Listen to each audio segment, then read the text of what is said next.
Hello everyone. तो हमारा जो आज का टॉपिक है वो है एडजॉइंट के बारे में। एडजॉइंट एक इम्पॉर्टेंट कॉन्सेप्ट है फॉर मैट्रिसेस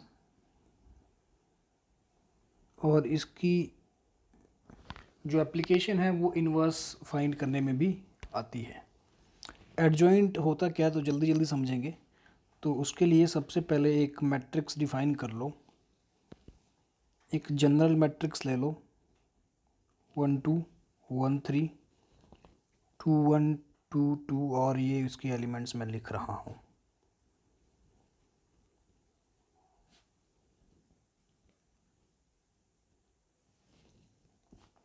किसी भी मैट्रिक्स के लिए माइनर और कोफैक्टर को हमने ऑलरेडी डिफ़ाइन कर लिया है। कोफैक्टर तो इनको हम ऑलरेडी डिफ़ाइन कर चुके हैं। तो मैं मान लेता हूँ कि जो कोफैक्टर निकालना आपको ऑलरेडी आ चुका है। तो ए का जो कोफैक्टर मैट्रिक्स है उसको मैं लिख लेता हूँ कोफैक्टर मैट्रिक्स। वो कुछ मान लो इस तरह से आ गया। अगर आपने कोफैक्टर आपको निकालना नहीं आता है तो आप इसमें इसी प्लेलिस्ट में मैट्रिसेस डिटरमिनेंट्स की प्लेलिस्ट में प्रीवियस लेक्चर्स देख सकते हैं। वहाँ पर कोफैक्टर के बारे में आपको पता लग जाएगा। तो जैसे A11 है, इसका कोफैक्टर मान लो C11 है। इसी तरह से हर एलिमेंट के कोफैक्टर्स मैंने यहाँ पे रिस्पेक्टिव कोफैक्टर्स लिख रखे हैं। Suppose not A it is C cofactor है यहाँ पे।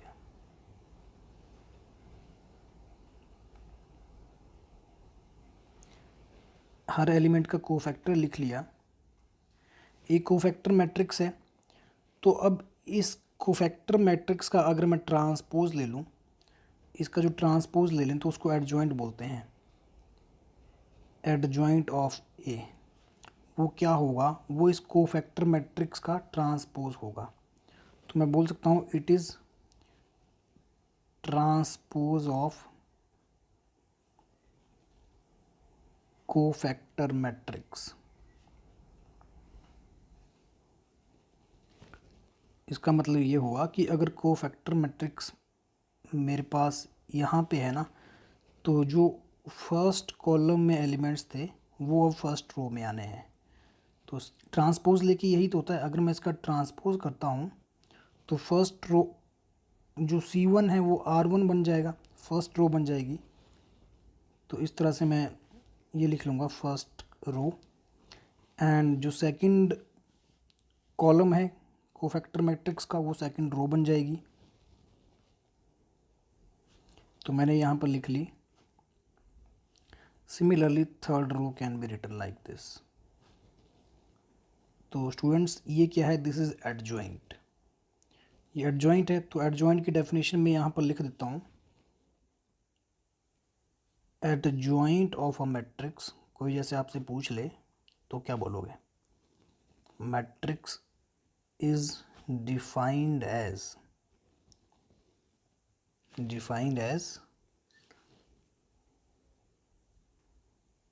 द मैट्रिक्स obtained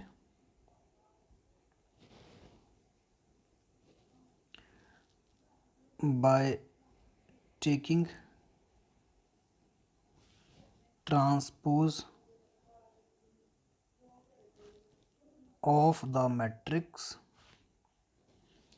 किसका मैंने ट्रांसपोज लिया? Transpose of the matrix when each element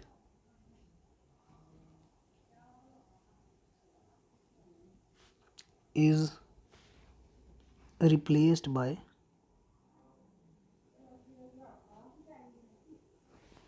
its cofactor. एक ऐसा मैट्रिक्स जो ऑब्टेन होता है जब हम हर एलिमेंट को उसके कोफैक्टर से रिप्लेस करते हैं, जो यहाँ पे आपको दिखा है। फिर उसका ट्रांसपोज ले ली जाए तो ट्रांसपोज लेने के बाद जो मैट्रिक्स आता है उसको बोलते हैं एडजॉइंट। तो काफ़ी सिंपल है इसको और आप समझ चुके हैं शायद। अब एडजॉइंट में जो अगला टॉपिक आता है इसको थोड़ा सा और डिटेल में हम समझ लेते हैं कि इसकी जो मतलब बेसिकली हमने प्रॉपर्टी स्टडी करनी है। और एडजॉइंट की जो प्रॉपर्टीज़ बेस्ड क्वेश्चन होते हैं ना, वो भी जेईई मेंस में आपको देखने को मिले हैं प्रीवियस पेपर्स में।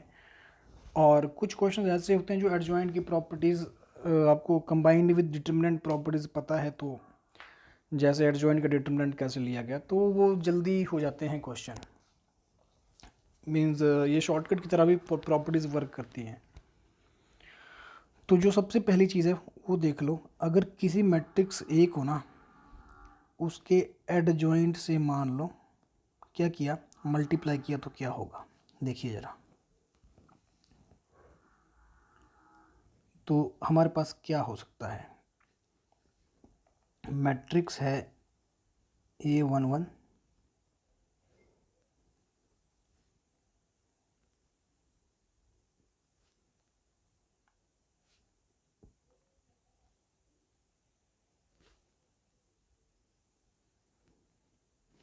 इसको इसके एडजॉइंट से मल्टीप्लाई करो, तो एडजॉइंट में C11 C21 आएगा यहाँ पे, and C31 C2 it will be 12 and C22 C32 C13 and it is here, it will be 23 and C33। Students अब जब मल्टीप्लिकेशन होती है ना, तो आप मैट्रिसेस की मल्टीप्लिकेशन को थोड़ा एक बार फिर से चेक करो कि कैसे होता था। फर्स्ट रो फर्स्ट कॉलम के साथ मल्टीप्लाई होगी, तो A11 मेरे पास फर्स्ट रो जब फर्स्ट कॉलम से मल्टीप्लाई होगी तो कुछ ऐसा आएगा, 12 C12 प्लस A13 C13। और अगर आपको याद है तो ये डेल्टा होता था, दिस इज डेल्टा डिटर्मिनेंट, और इसको ए का डिटर्मिनेंट भी लिख सकते हैं। तो यहाँ पर तो डिटर्मिनेंट ऑफ ए आ गया।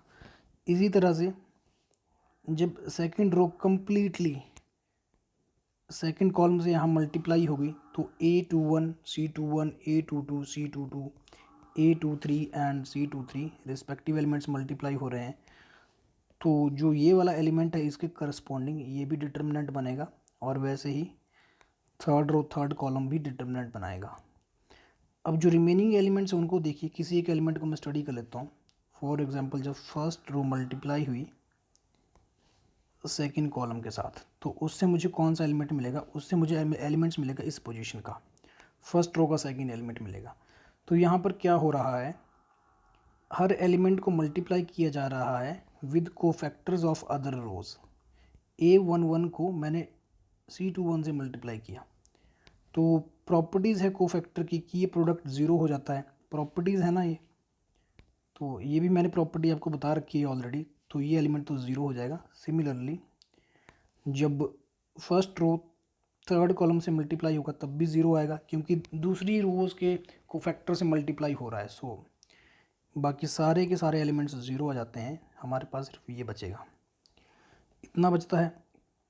और यहाँ से हम क्या कर सकते हैं, ये एक मैट्रिक्स है ना, this is a matrix, matrix है 3x3 का, तो इसमें से डिटर्मिनेंट ऑफ ए एक कांस्टेंट है, इसको बाहर ले सकता हूँ मैं, इट इज़ अ कांस्टेंट, तो अंदर मेरे पास कितना बच जाएगा, 1 0 0 0 1 0 एंड 0 0 1, ये बच जाएगा, which is identity. So it is determinant A times identity. तो स्टूडेंट्स जो हमारी पहली प्रॉपर्टी निकल के आती है वो क्या है, अगर किसी भी मैट्रिक्स को उसके एडजॉइंट से मल्टीप्लाई कर दिया जाए तो क्या होता है, this is determinant A times identity, ये होता है। और अगर उस मैट्रिक्स का ऑर्डर n है तो एडजॉइंट मैट्रिक्स का ऑर्डर भी n ही आएगा, और यहाँ पर भी n आप लिख सकते हैं, और आइडेंटिटी भी nth ऑर्डर की होगी n/n। तो इस प्रॉपर्टी को आप ज़रूर याद रखें, इसी प्रॉपर्टी का यूज़ करके हम इनवर्स डिफाइन कर सकते हैं, इनवर्स ऑफ अ मैट्रिक्स। कैसे डिफाइन करेंगे देखिए, अगर a टाइम्स, मैं इनवर्स स्टूडेंट्स मैं इनवर्स को डिफाइन लगा करना है, अब inverse a times adjoint of a if it is determinant of a times identity, then we can write A times adjoint of A divided by determinant A, it is equal to identity, ये identity हो जाएगा ना। अब अगर मैं दोनों side inverse से multiply कर दूं, है ना, मल्टीप्लाई कर देता हूँ ए इन्वर्स से, तो मेरे पास क्या होगा, प्री मल्टीप्लाई कर दिया मैंने इन्वर्स से। मान लो ए इन्वर्स कोई मैट्रिक्स है जो एग्जिस्ट करता है सपोज, तो उससे मैंने मल्टीप्लाई कर दिया एंड यहाँ पर मेरे पास A adjoint A divided by कितना था, डिटर्मिनेंट ऑफ ए था, यही था ना, और राइट साइड हो गया है A inverse multiplied by identity. अब स्टूडेंट्स किसी भी मैट्रिक्स को अगर मैं आइडेंटिटी से मल्टीप्लाई करूं तब तो मुझे वही मिलेगा ना, तो राइट साइड तो इनवर्स आ जाएगा ए इनवर्स। लेफ्ट साइड देखो जरा, किसी भी मैट्रिक्स को उसके इनवर्स से मल्टीप्लाई करें तो इनवर्स की प्रॉपर्टी होती है ना कि वो भी आइडेंटिटी बनेगा, तो यहाँ पर मेरे पास आई आ जाएगा। और आई को मैं किसी दूसरे मैट्रिक्स से मल्टीप्लाई करूँ, क्योंकि एडजॉइंट ए एक मैट्रिक्स है, आपको बताया मैंने, ए एक डिफरेंट मैट्रिक्स है, तो आई को किसी दूसरे मैट्रिक्स से मल्टीप्लाई करें तो वही आएगा। राइट हैंड साइड मेरे पास ए इनवर्स बचा है और left hand side adjoint A divided by determinant of A. तो यहाँ से इनवर्स की डेफिनेशन बन गई, A inverse it is equal to adjoint of A divided by determinant of A. तो इनवर्स को हम यहाँ से डिफाइन कर सकते हैं। अब स्टूडेंट्स यहाँ पर ना एक बड़ी इंपॉर्टेंट चीज़ आपने नोट करनी है, वो क्या है कि जो डिटर्मिनेंट ऑफ ए है ना, ये कभी भी ज़ीरो नहीं हो सकता, क्योंकि अगर ये ज़ीरो हो गया तो इनवर्स एग्जिस्ट नहीं करेगा। तो एक ऐसा मैट्रिक्स जिसका डिटर्मिनेंट नॉन ज़ीरो हो तो उसको क्या बोलते हैं, उसको बोलते हैं non singular. A must be non singular. Non singular matrix उसको बोलेंगे जिसके लिए determinant of A non zero आ जाए। ठीक है, तो इसको आपने याद रखना है। अब कुछ और प्रॉपर्टीज़ इसकी एडजॉइंट की हैं तो उसको हम नेक्स्ट लेक्चर में स्टडी करेंगे। इसमें तो हमने सिर्फ एडजॉइंट की डेफिनेशन देखी और वहाँ से इनवर्स को कैसे डिफाइन करते हैं।